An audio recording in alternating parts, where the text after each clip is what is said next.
Unakuta wako wasomi wengi, lakini unapowahitaji watu kufanya kazi kwenye maeneo tofauti, tunashindwa kuwapata.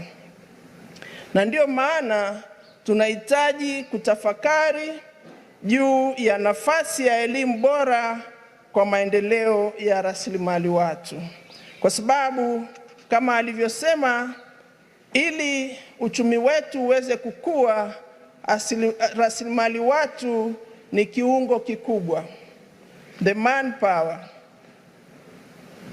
Kila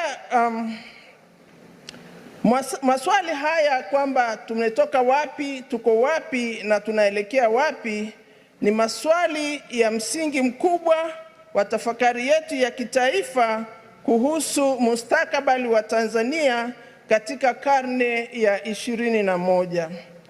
Kupitia Dira ya Taifa ya Maendeleo